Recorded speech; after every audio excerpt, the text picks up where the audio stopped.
파리의 샤르드골 국제공항. 유학기를 마치고 파리로 돌아온 한 소녀가 아빠와 재회하자마자 울분을 터뜨리는데요. 유학길에 따라간 소녀의 엄마도 딸의 모습을 보고 그대로 바닥에 주저앉아 울음을 터뜨립니다. 도대체 이 가족에게 무슨 일이 있었던 것일까요? 오늘은 프랑스에서 날아온 따뜻한 사연을 여러분께 들려드리고자 합니다. 오늘의 이야기 시작합니다. 아 참, 여러분의 구독과 좋아요는 폭염도 물러가게 합니다. 제게 시원한 바람 한번 쏴주세요. 안녕하세요. 제 이름은 엘로디 마르탱입니다. 저는 프랑스에서 태어났어요. 파리올림픽에서 제가 하고 있는 스포츠가 한국에서 주목을 받는다는 내용을 알고 이렇게 제보를 합니다. 저는 유년 시절부터 탁구에 남다른 재능을 보였습니다. 탁구채는 4살 때부터 잡기 시작했고 집에서 단순히 부모님과 즐기던 핑퐁놀이가 지금의 탁구 선수를 준비하는 지망생이 되었죠. 부모님은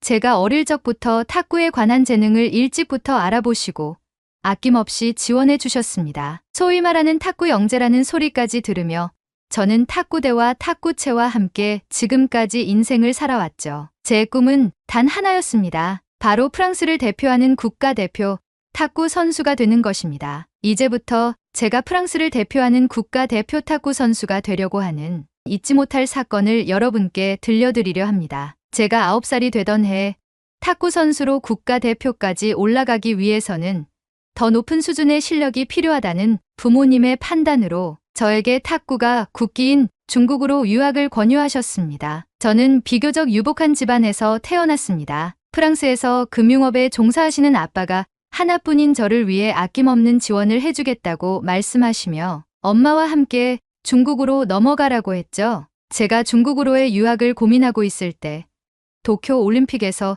중국이 금메달을 휩쓸어가는 모습을 보며 나도 중국에서 탁구에 관한 우월한 시스템에서 공부를 하면 빠른 시기에 국가대표를 달 수도 있지 않을까 하는 생각이 들었습니다. 결국 부모님과 저는 중국으로 유학을 결심하게 되었습니다. 하지만 중국에서의 생활이 걱정이었습니다. 프랑스와 다른 이념을 가지고 있는 국가이고 동양의 문화권이 생소했기 때문입니다. 하지만 제가 선택한 길이고 도전해보기로 마음 먹었기 때문에 긍정적인 생각만 가지고 중국행 비행기에 몸을 실었습니다. 하지만 중국에 도착하자마자 탁구 유학은 제가 생각했던 것보다 훨씬 더 힘들었습니다. 중국에는 수천 개의 탁구 영재 학원이 있었고 저보다 나이도 어린 선수들이 월등한 기량을 가지고 있었습니다. 하지만 저는 제 꿈을 포기할 수 없었어요. 부모님의 지원 덕분에 한 영재학원에 들어갈 수 있었고 저보다 나이가 어린 선수들과 경쟁하며 낯선 환경에서 끝없이 피나는 훈련을 이어갔습니다. 소통의 어려움을 중국어를 배우며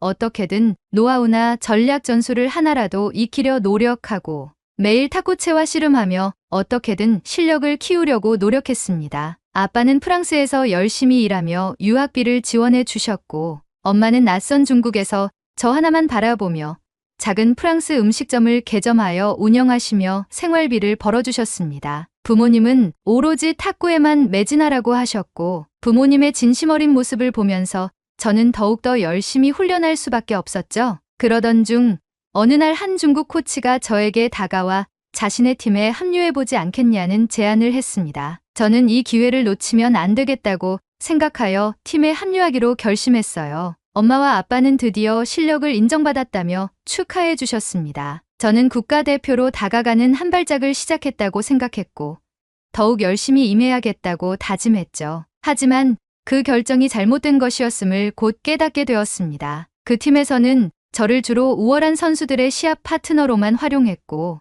대회나 중요한 경기에 출전할 기회를 주지 않았습니다. 우월한 선수들과 시합을 하며 실력이 느는 듯한 느낌은 받았지만 온전한 실력을 대회에서 발휘하지 못한다는 점이 아쉬웠고 출전 기회조차 주지 않는 코치의 결정에 저는 점점 더 큰 불만이 꽃피기 시작했죠. 그럼에도 저는 언젠가는 선택을 받을 것이고 나의 실력으로 인정을 받겠다는 다짐을 하며 남들보다 2배, 3배 노력하며 제 스윙과 타점, 하체의 움직임을 단련했습니다. 그러던 중 최근 파리올림픽이 열렸고 본국에서 열리는 올림픽인 만큼 제 관심은 올림픽에서의 탁구 경기에 집중되었습니다. 중국 코치에게 탁구 경기가 진행될 때 시청각 교육을 해주시면 어떻냐는 제안을 했지만 중국 코치는 거절했습니다. 아직 세계적인 수준이 되지 못한다고 하시며 올림픽을 볼 시간에 탁구채나 더 휘두르라고 했죠. 하지만 저는 경기를 관전하며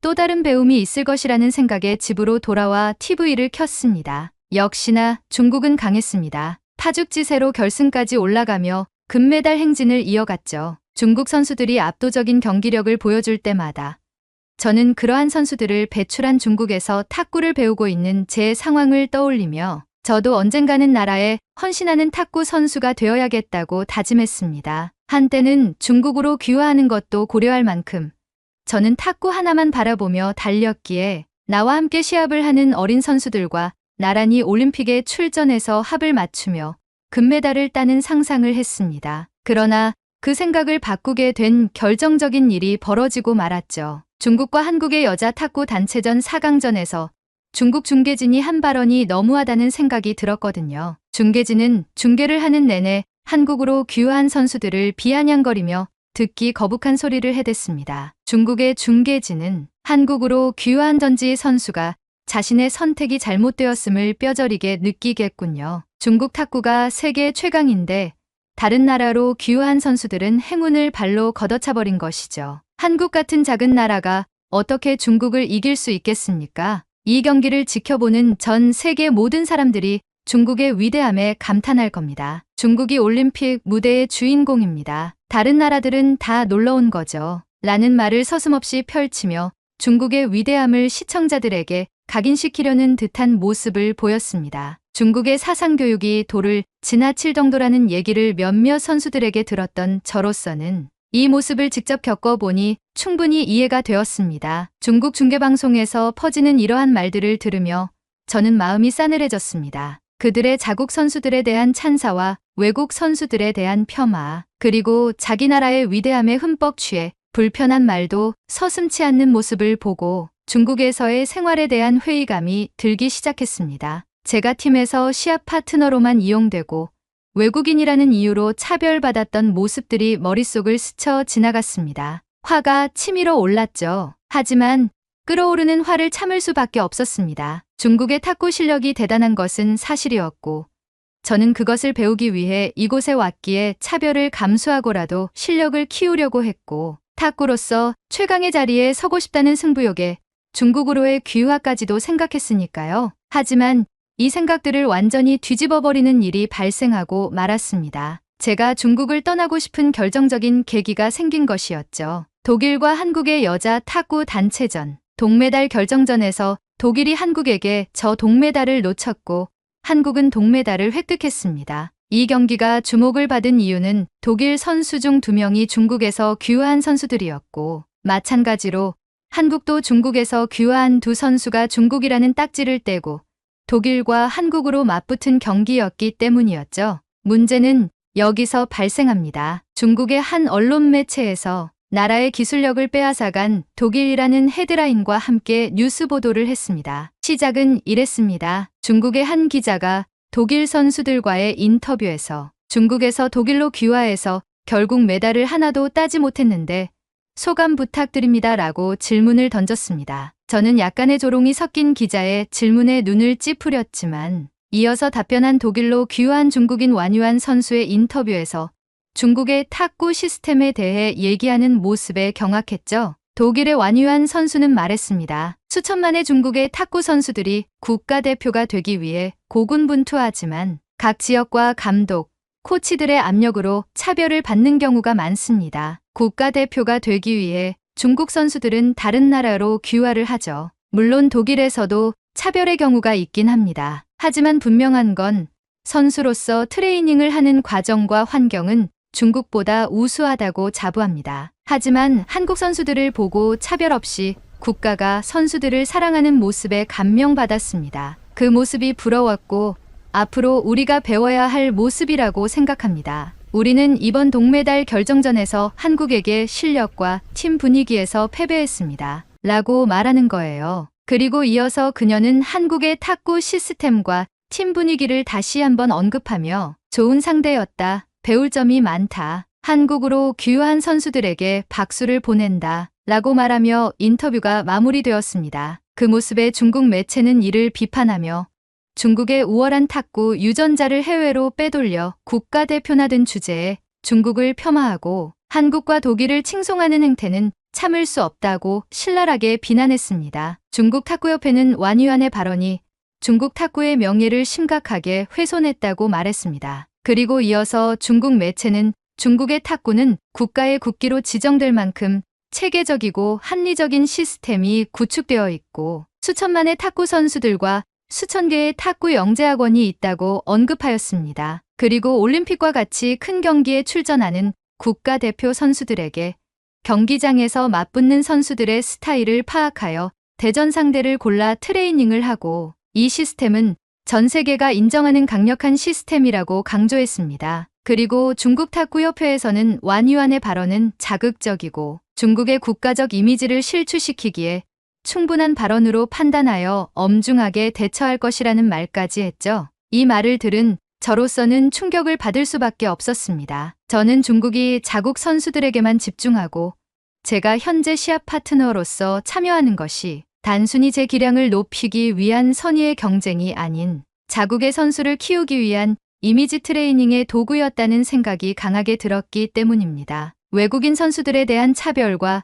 적대적인 태도를 보이는 것에 더 이상 참을 수 없었습니다. 그리고 중국이 자국에서 태어난 국가대표의 초석이 되는 탁구 영재들에게만 사랑을 쏟는 느낌을 받았고 이곳에서의 생활은 무의미하다는 생각이 들었습니다. 한때 제가 탁구 실력을 충분히 키워 중국으로 귀화까지 생각했던 마음조차 부끄럽게 만드는 발언들이었죠. 이제 이곳에서 더 이상 머무를 이유가 없다는 생각이 들었습니다. 말없이 멍하게 TV를 보던 저의 눈엔 눈물이 흘렀고 저는 엄마에게 바로 전화를 걸고 말했어요. 중국에서의 생활이 싫어. 중국은 자신의 국민들만 챙기기 바빠. 나는 여기서 연습 도구로 사용되는 것 같아. 나 돌아갈래. 엄마는 제 말에 크게 놀라시긴 했지만 제 자초지종을 들으시고는 얼른 귀국하자는 얘기를 하시며 프랑스로 돌아갈 준비를 했죠. 아빠와 엄마는 서로 연락을 주고받으며 하루 빨리 프랑스로 돌아가기 위해 중국에서의 생활을 일사천리로 정리하셨고 저는 엄마와 함께 프랑스로 돌아가는 비행기에 몸을 실었습니다. 프랑스로 돌아가는 비행기 안에서 저는 생각했습니다. 중국에서의 생활은 끝이 났지만 제가 중국에서 배운 탁구를 바탕으로 돌아가서 남들보다 한 발 더 움직이며 실력을 키우겠노라고 그리고 세계대회에서만큼은 중국을 꼭 꺾어야겠다는 열정과 분노가 끓어오르기 시작했습니다. 그렇게 우린 프랑스로 돌아왔고 파리의 샤르드골 국제공항에서 저와 엄마를 맞이하는 아빠는 말없이 저와 엄마를 끌어안아주며 눈물을 흘리셨습니다. 엄마도 중국에서의 생활이 고되었는지 눈물을 보이셨고 부모님의 눈물에 죄송한 마음과 중국에 대한 분노가 울분으로 쌓이며 저도 눈물을 터뜨렸습니다. 그렇게 저희 가족은 재회하였고 집으로 돌아와 저는 중국에서 제한되었던 유튜브를 보며 파리올림픽에서 탁구 경기를 찾아봤습니다. 그리고 중국 매체에서 화제의 발언을 한 완유안 선수의 실제 인터뷰를 찾아봤고 중국 매체의 선동인지 사실인지 체크했습니다. 역시 완유안 선수의 말은 힘이 있었습니다. 완유안 선수가 인터뷰에서 한 팩트는 제 공감을 샀기 때문이죠. 중국의 탁구 선수 수는 3천만 명이 넘고 각각의 성별로 관리 감독하는 사람의 눈밖에 나면 실력과 상관없이 불이익을 겪음. 지금의 중국 탁구는 기술의 원활함이라는 목표를 두고 공장에서 탁구 로봇을 찍어내듯이 선수를 육성함. 선수 개개인의 특성과 개성은 없어진 지 오래 라는 내용으로 요약이 가능했고 제가 중국 유학 때 겪었던 일들과 그대로 맞아 떨어졌습니다. 저는 중국의 탁구를 넘어 중국 자체에 대해 증오와 분노를 느끼며 이를 잇기 위해서 중국 선수를 제외한 유명 선수들의 움직임과 자세, 공략과 전술을 찾아보기 위해 뒤적거리다 한국의 신유빈 선수에 관한 기사를 접했습니다. 기사에서는 이번 파리올림픽에 출전한 한국의 탁구 선수 신유빈 선수는 한국으로 귀화한 선수들을 동료로 생각하고 아낌없는 사랑으로 그들과 함께한다. 귀화 선수들의 행복과 슬픔을 같이 공유하는 진정한 스포츠맨십을 보여준다. 한국의 팀 분위기의 주축은 신유빈 선수이고 신유빈 선수가 포함된 팀의 분위기는 화목 그 자체이다. 라고 전했습니다. 기사를 본 후 저는 신유빈 선수가 궁금해져서 신유빈 선수와 관련된 영상들을 찾아보기 시작했어요. 경기를 찾아보며 그녀의 놀라운 실력과 스포츠 정신에 깊이 감명받았습니다. 귀여운 외모 뒤에 숨겨진 그녀의 탁구 실력과 경기에서 패배한 후에도 상대 선수를 축하해주는 따뜻한 마음씨, 귀화 선수들에게 다가가 다정하게 힘을 불어넣어주는 모습을 보며 중국과는 다른 따뜻한 분위기를 단숨에 느낄 수 있었죠. 그리고 신유빈 선수에 대해 자세히 찾아보니 어릴 적 탁구 영재라는 소리를 들으며 자란 소녀가 한국의 국가대표가 되었더라고요. 이건 마치 제가 꿈꿔오는 인생의 방향성과 맞아 떨어진다는 생각이 들었습니다. 그러다 보니 한국의 신유빈 선수가 저보다 나이는 많지만 친구 같은 편안함과 친근감이 들기 시작했죠. 저는 신유빈 선수로 마음을 정화하고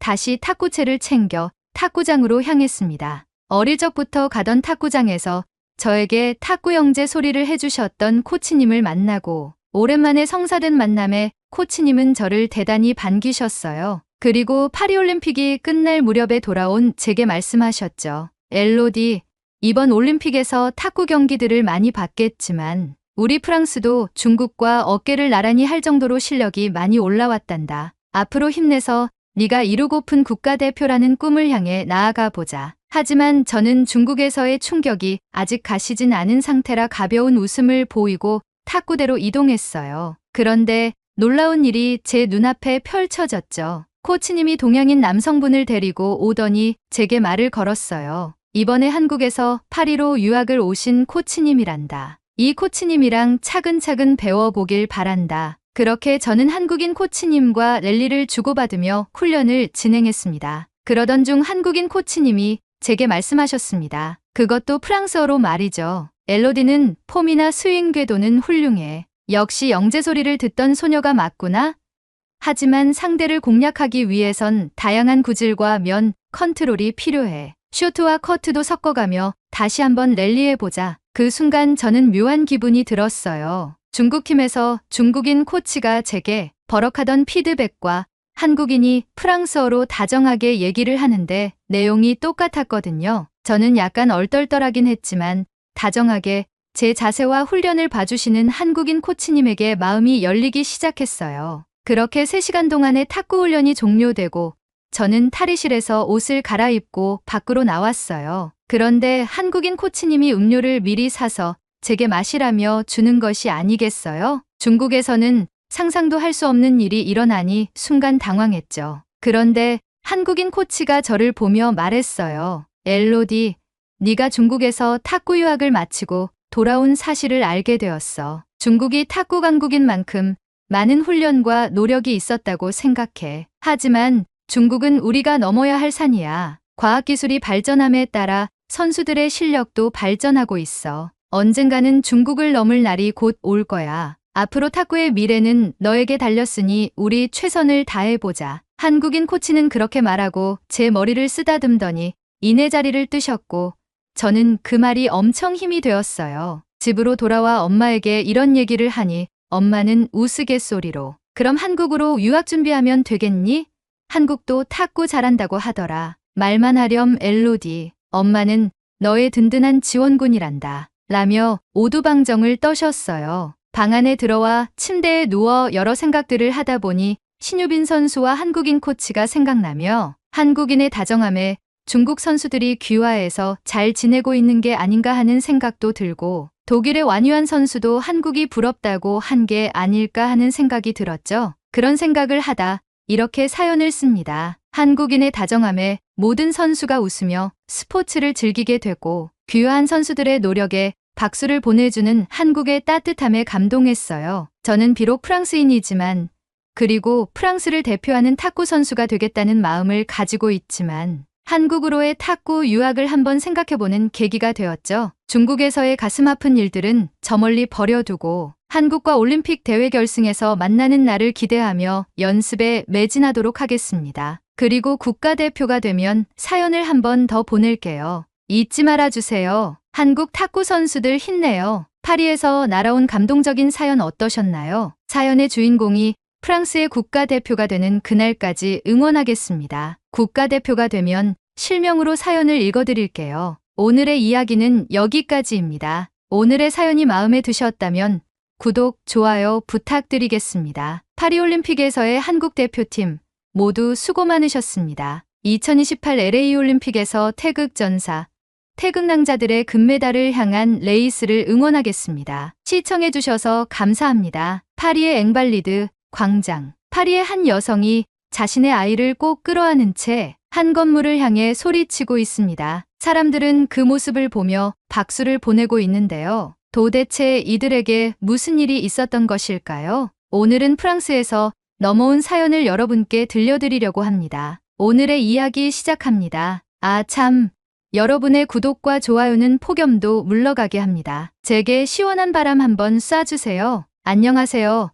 저는 파리의 쇼블로에 살고 있는 미첼이라고 합니다. 최근 제가 사는 파리에서 2024년 파리올림픽의 열기가 대단했죠. 전 세계 인구가 파리에 모여 거리마다 웃고 즐기는 사람들로 북적였죠. 파리의 낮과 밤은 항상 활기찬 분위기의 연속이었습니다. 솔직히 파리올림픽 개최가 확정되고 파리시청이 올림픽을 준비할 때 여러 걱정들이 많았고 파리올림픽을 마치기 전까지 계속 이어진 잡음들이 많아서 파리 시민들은 긍정적인 시각을 보내는 것보단 부끄럽고 부정적인 시각이 많았어요. 그래도 축제는 무사히 끝났고 파리올림픽을 즐긴 모든 이들에겐 물어보진 않았지만 나름 이색 올림픽의 장으로 파리의 문화유산들과 어우러진 흥미있는 이색 올림픽이었다고 생각합니다. 하지만 정작 저희 가족은 올림픽 시즌임에도 불구하고 별다른 흥미를 느끼지 못하고 있었어요. 이유는 제 하나밖에 없는 소중한 딸 소피 때문이었죠. 소피에게 사춘기가 찾아와서 저와 제 남편과 함께 보내는 시간보다는 혼자 있는 시간을 더 선호했거든요. 소피가 어릴 적 저희와 함께 소풍도 가고 파리 외곽으로 캠핑도 다니며 좋은 시간을 보냈었는데 사춘기로 인해 급격히 차가워진 소피에게는 저희 부모는 안중에도 없고 방에 틀어박혀 혼자만의 시간을 보냈죠. 가끔 밤늦은 시간에 친구들이랑 놀 거라고 나가려고 하는 모습에 제 남편이 늦은 밤에 파리 거리는 위험하다고 호통을 치는 바람에 저희 부부와 소피와의 거리는 더 멀어졌죠. 소피는 저희 눈치를 살피는 건지 그 이후로는 나가겠다고 말을 하지 않았지만 방 안에서 음악을 크게 틀어놓고 컴퓨터에만 빠져있는 소피에게 말도 붙이지 못했습니다. 그리고 이번처럼 파리올림픽이 개최된다는 말에 저희 부부는 올림픽을 기회로 가족이 함께 시간을 보내길 바랐지만 소피는 운동에 전혀 관심이 없다고 말하며 우리의 제안을 단호하게 거절했어요. 그날 이후로 저희 부부는 소피와의 관계를 회복할 만한 가족이 함께할 수 있는 무언가를 찾고자 이리저리 고민하던 중이었죠. 그러던 어느 날 남편과 저는 올림픽을 같이 즐기기 위해 올림픽에 관련된 여러 행사들을 훑어보던 중 우연히 코리아하우스라는 것을 발견했어요. 한국이 자국의 문화를 홍보하기 위해 앵발리드 군사박물관 근처에 꾸며진 팝업 행사 장소였는데 그것을 본 순간 저의 머릿속에 번뜩이는 생각이 떠올랐어요. 소피가 K-팝, 특히 세븐틴이라는 그룹의 열렬한 팬이라는 사실을 떠올린 거예요. 항상 소피는 방에서 한국어로 중얼대는 남자 그룹의 음악만 듣길래 가족이 식사를 할 때 누구냐고 물어봤었거든요. 소피는 세븐틴이라고 했고 한국의 아이돌 그룹이라고 했죠. 현재 전 세계에서 큰 사랑을 받고 있는 BTS의 뒤를 이을 K-팝 그룹이라고 했었죠. 그리고 그때 소피가 세븐틴을 얘기할 때 평소와는 다르게 눈이 초롱초롱했었거든요. 그래서 코리아하우스에 대한 내용을 자세히 찾아보기 위해 노트북을 열고 검색을 시작했죠. 코리아하우스는 한국의 문화체육관광부에서 자체적으로 진행하는 한국 문화 홍보를 위한 팝업 행사였고 K-팝과 K-뷰티를 체험할 수 있도록 각종 부스와 무대를 운영한다고 했죠. 무대에선 K-팝으로 전 세계적으로 사랑을 받고 있는 가수들의 뮤직비디오가 흘러나오며 K-팝과 관련된 커버 댄스, K-팝 댄스 대회, 릴레이 댄스, K-팝 댄스 클래스 등 다양한 행사가 진행된다고 하고 세계에서 상을 휩쓴 한국의 비보잉 크루들이 비보잉 공연과 스트릿 댄스 배틀을 할 것이라고 적혀 있었어요. 그리고 이 부분이 소피의 마음에 확 와닿을 대목이었어요. 한국의 대형 연예 기획사인 하이브와 협업하여 한국의 K-팝 아이돌 그룹들의 공연 무대 의상 전시를 한다는 거예요. 소피가 세븐틴을 좋아한다고 했을 때, 세븐틴에 대해 검색했을 때 세븐틴이 플레디스라는 엔터테인먼트 소속인데 하이브가 플레디스를 인수한 내용을 봤었거든요. 이 내용만으로도 소피의 마음을 흔들어 함께 좋은 추억을 쌓을 수 있겠다는 확신이 들었죠. 그리고 그 밖에도 코리아하우스에서는 한국 대표팀을 응원하는 광장 응원전도 한다고 하고 CJ라는 업체가 한국의 음식과 뷰티, K 컨텐츠를 즐길 수 있도록 구역별로 팝업존을 운영한다고 되어 있었죠. 말 그대로 한국이라는 나라가 파리 한복판에 위치하게 되는 대규모 행사인 것이죠. 저는 이 내용들을 남편과 함께 보며 소피가 좋아할 거라는 100%의 확신이 들었죠. 그래서 저는 조심스레 소피의 방으로 찾아가 문을 두드리고 소피의 방 안으로 들어갔습니다. 저는 말했어요. 소피, 파리올림픽에 코리아하우스라는 팝업 행사를 한국문화홍보팀이 한다고 하는데 가볼 생각이 있니? 너 K-팝 좋아하잖아. 라고 물어봤어요. 그런데 놀라운 일이 벌어졌어요. 사춘기에 접어들고 표정이 없던 소피의 표정이 급격히 밝아지며 초롱초롱한 눈으로 저에게 정말요? 저 가고 싶었어요. 코리아하우스 라고 하는 거예요. 놀랍게도 소피는 이미 코리아하우스에 대해 알고 있었고 이미 모든 내용을 꿰뚫고 있었어요. 그리고 부모님인 저희가 허락한다면 친구들과 가거나 아니면 혼자서라도 가고 싶다는 생각을 하고 있었다고 해요. 하지만 혼자 가면 부모님이 걱정할까봐 가지 못하고 있었고 친구들이랑 가면 늦게까지 즐기지 못하니까 마음속에서만 간직하고 있었다며 저의 제안을 듣고는 너무 기뻐했죠. 소피의 얼굴이 밝아지는 걸 보며 이번 올림픽을 계기로 우리 가족이 다시 가까워질 수 있을 것 같다는 기대감이 커졌어요. 저는 남편에게 이 사실을 알렸어요. 남편 역시 소피가 기뻐했다고 하니 당장이라도 코리아하우스를 방문해 보자고 했죠. 저희는 소피를 거실로 불렀고 코리아하우스에 갈 일정을 정리한 후 내일을 기약하며 잠에 들었어요. 우리는 다음 날 아침 일찍 코리아하우스로 출발했어요. 앵발리드 광장 인근 메종드 라 시미라는 컨퍼런스 센터에 코리아하우스가 있다는 정보를 파악하고 파리올림픽으로 꾸며진 앵발리드 군사박물관을 지나 앵발리드 광장으로 향했죠. 소피의 발걸음은 마치 소피가 어릴 적 소풍을 갈 때의 모습처럼 우리를 앞서갔고 저희 부부는 그 모습을 보며 흐뭇해하며 소피의 뒤를 따라갔죠. 소피가 갑자기 멈추더니 저희를 향해 달려왔어요. 그리고 말했죠. 엄마, 저 음악 소리 들려요?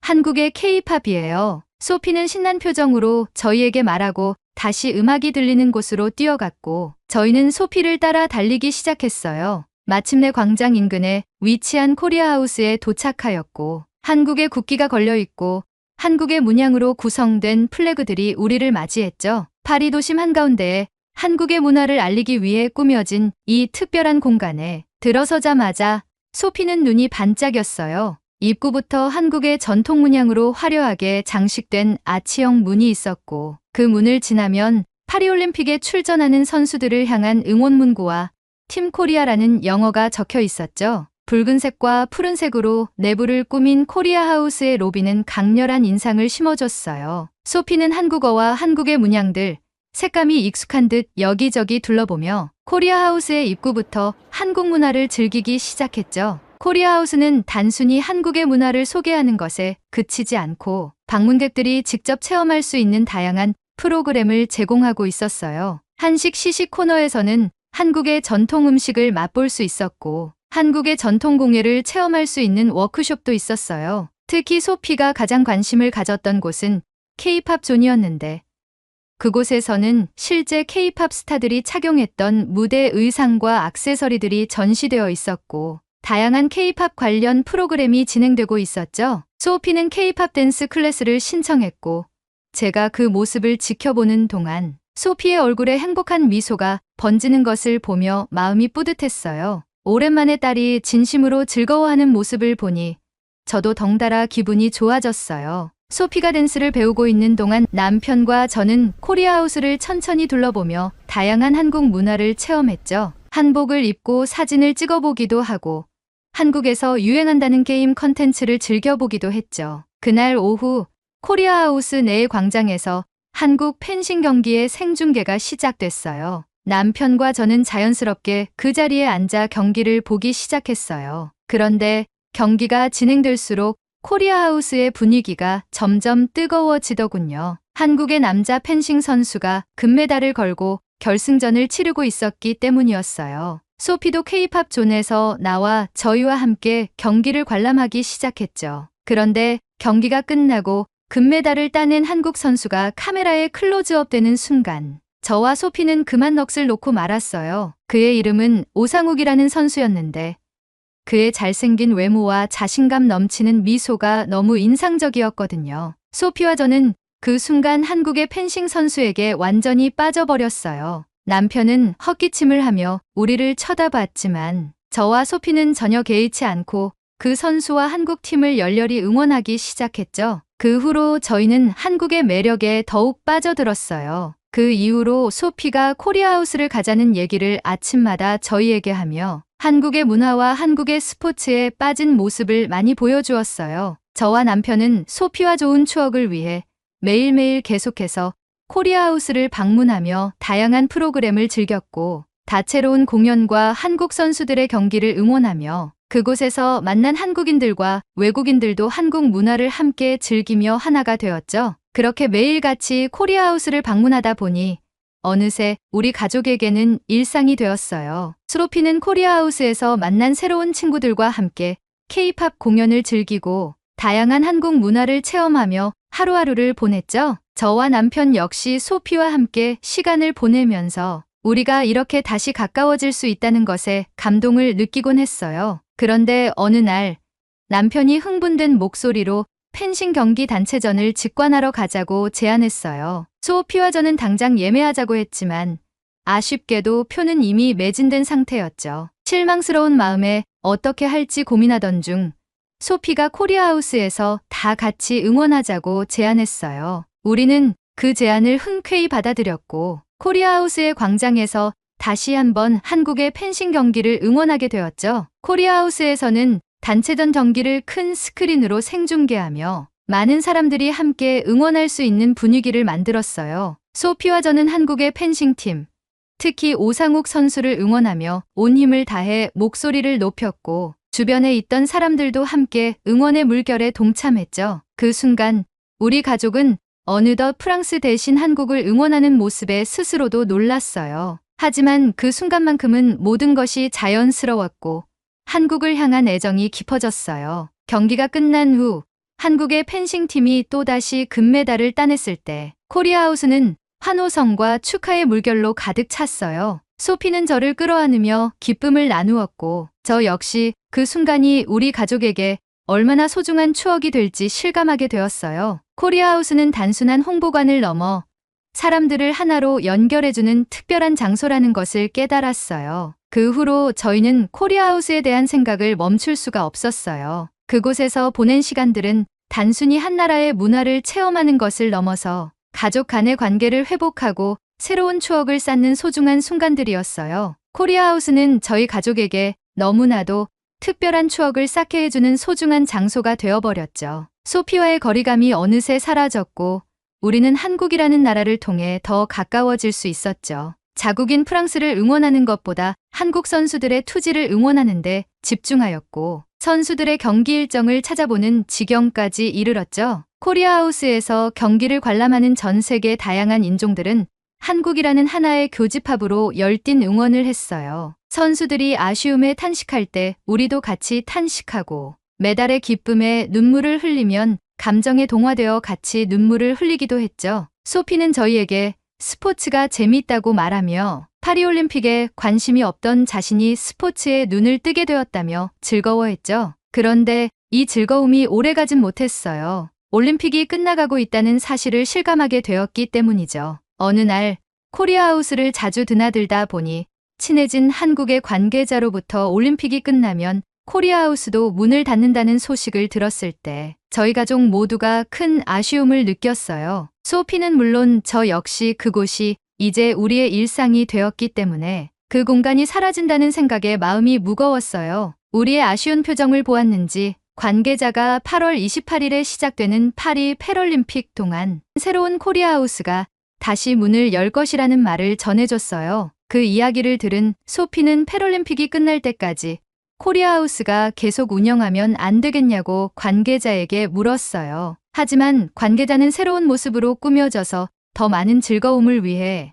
잠시 정비 시간을 가져야 한다며 죄송하지만 기다려달라는 말을 저희에게 하였죠. 저희 가족은 패럴림픽 때 코리아하우스를 또 방문하겠다고 약속을 하고 집으로 돌아가기 위해 코리아하우스 밖을 나왔어요. 저는 아까 전에 소피가 관계자에게 계속 운영하면 안 되겠냐고 물었던 이유가 궁금해서 소피에게 물어봤어요. 그런데 소피의 말에 눈물이 핑 돌고 말았어요. 소피는 말했어요. 저는 이번 코리아하우스에서 부모님과 함께 즐거운 추억을 쌓을 수 있어서 너무 좋았어요. 제가 좋아하는 한국 문화를 함께 공유하고 제가 즐기는 것을 흐뭇하게 쳐다보는 모습에 제가 마치 어린 소녀였을 때로 돌아간 기분이 들어서 너무 좋았어요. 부모님, 감사합니다. 그 말을 들은 저는 가슴이 먹먹해지면서 소피를 말없이 끌어안았어요. 그리고 코리아하우스가 문을 닫지 않았으면 좋겠다는 생각이 들었고 앵발리드 광장에서 저는 코리아하우스 감사합니다. 사랑한다 소피. 라고 크게 소리를 질렀어요. 그런데 놀라운 일이 벌어졌어요. 제 주위의 수많은 사람들이 코리아하우스를 즐겨본 사람들처럼 한국의 문화 대단하다고 말하며 제 외침에 동의하듯 박수를 치기 시작하는 거예요. 저와 제 남편, 그리고 소피는 그 모습을 보고 화답하듯 같이 박수를 쳤어요. 몇몇 사람들은 한국의 케이팝을 부르기 시작했고 소피도 즐거운 표정으로 따라 부르기 시작했어요. 그렇게 한국이라는 나라는 파리의 앵발리드 광장에 자리 잡고 있었죠. 올림픽이 끝난 후 파리의 거리는 다시 일상으로 돌아갔고 코리아하우스도 문을 닫았습니다. 그 순간 소피와 저는 마치 무언가 소중한 것을 잃어버린 기분이 들었어요. 소피는 코리아하우스에서 만난 친구들이 그립다고 했고 저는 소피와 함께 했던 특별한 순간들이 그리워지기 시작했죠. 소피는 며칠 동안 방에서 케이팝을 들으며 우울하게 지냈고 저 역시 그런 딸을 보며 마음이 아팠어요. 그러던 어느 날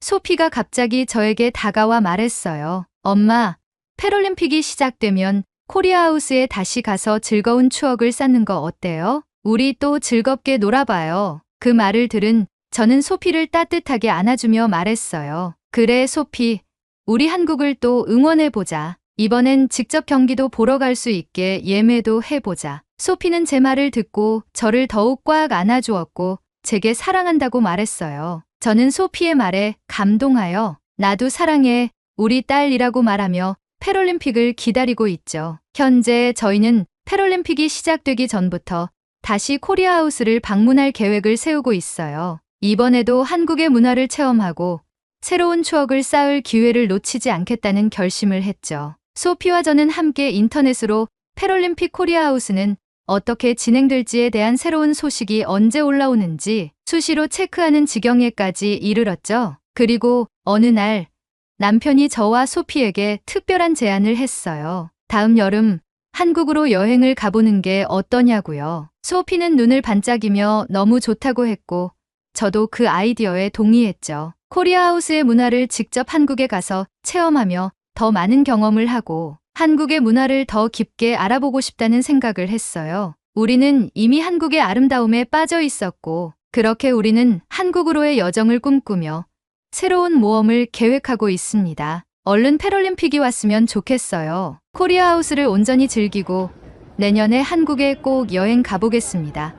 파리올림픽에서 한국 대표팀 고생하셨습니다. 당신들의 투지는 멋집니다. 제 사연이 채택된다면 한국의 여름에 꼭 가봐야 할 장소들을 알려주세요. 기본적인 한국어를 배워서 한국이라는 나라를 제대로 즐겨보겠습니다. 꼭 뽑아주세요. 파리에서 날아온 감동적인 사연 어떠셨나요? 소피네 가족이 한국에서 즐거움을 만끽할 수 있도록 한국의 여름에 가기 좋은 장소들을 댓글로 많이 적어주시길 바랍니다. 오늘의 이야기는 여기까지입니다. 오늘의 사연이 마음에 드셨다면 구독, 좋아요 부탁드리겠습니다. 파리올림픽에서의 한국 대표팀 모두 수고 많으셨습니다. 2028 LA 올림픽에서 태극전사, 태극낭자들의 금메달을 향한 레이스를 응원하겠습니다. 시청해주셔서 감사합니다.